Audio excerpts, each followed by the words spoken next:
Okay, so I'll be discussing what reading is all about in a sociocultural perspective as an equalizer among people.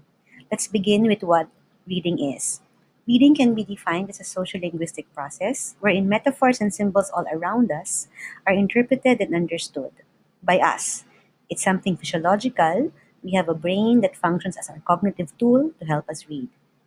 In my previous presentation, I discussed there how reading can be a developmental process, and we look at children growing through stages. It follows that their reading skills also progress as they grow. Reading is also a psychological process. There are two approaches on how we can look at this, the top down model and the bottom up model. The top down model would pertain to the context and the experience of the reader interacting with the text. The bottom up model or approach would begin with the text and how the text can relate to the reader's context and experiences. Reading is also an interactive process. Coming from the psychological definition of reading, we can look at reading as a relationship between the reader, the text or the media, and the creators of the text and the media. This would mean that reading is never a passive activity. So the reader brings in his or her context and experiences into the media he or she engages in. Other than the media and the text that the reader is engaging in, the reader is also interacting with the creators of the text and the media. Likewise, the artists, the illustrators, publishers, authors, and designers are in a way interacting with the reader as well. So, what does it imply? It implies that reading should be taught in school in a formal setting. What are the skills covered in this paradigm? Word recognition skills, comprehension skills, study skills, life skills, or information literacy skills. So these are the skills, the global skills that teachers teach in the classroom so that students or learners are capable of learning how to read. They need to be empowered, readers, thinkers, so that as they reach a certain level of development, they are able to read for learning. In a research conducted by Skarzinski and Nassim Beni in 2016, libraries promoting reading of books can provide readers with the following benefits. They increase the level of literacy if they read a lot. They improve cognitive functions and emotional state of mind when exposed to books and programs that promote thinking creatively and critically. It uplifts the individual economically, socially, and educationally. So, what does it mean? It means that reading also builds empathy, a knowledge of the self, so that he or she can understand others too. I just want to emphasize that once empathy is built in a person, this can be a gateway towards creativity. Creativity, along with critical thinking, are thinking tools in problem solving. So we now look at the reader as an empowered participant of the global world and an economy that is bigger than the local or national levels. It's also important that when we speak of reading as something socio-cultural, it equalizes our treatment of each other. Here we have Candy Gorley visiting a library set up in a public school in Batangas. She donated books and helped build libraries there for 2 years back in 2011 and 2012.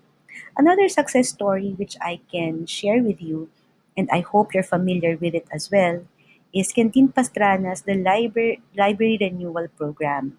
So, Quintin builds libraries, donates books, but creates partnerships with different stakeholders for the benefit of children and young adults to grow as readers and lifelong learners.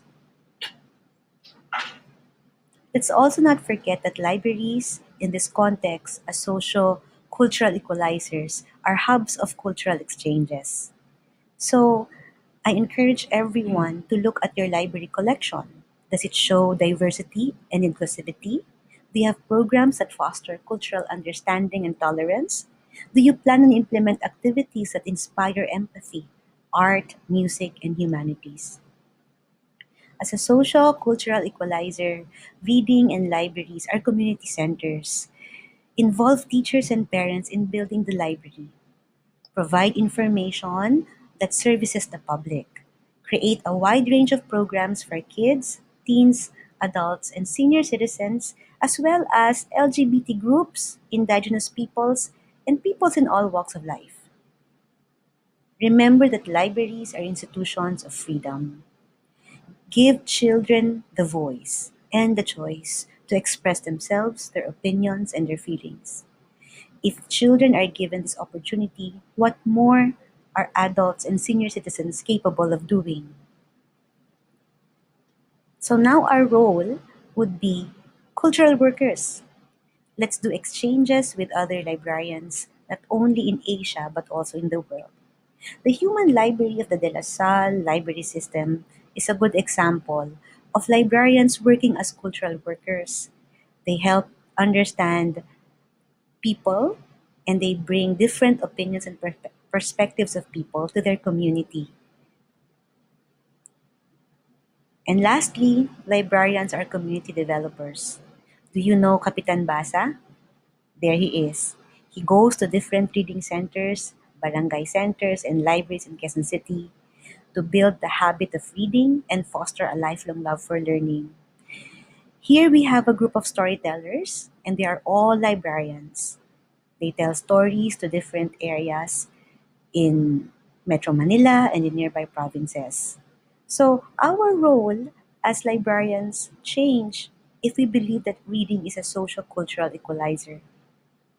Let us provide not only access, but the opportunity for our readers to think with freedom, with creative expression, allowing them to be empowered by making decisions and helping them contribute to the community as well. If you have any questions or comments, feel free to get in touch with me through my blog, my Twitter account, my Instagram account, or send me an email. Let's extend the conversation, and I hope these 10 talking points will help us think through better and improved library services and programs. Thank you very much.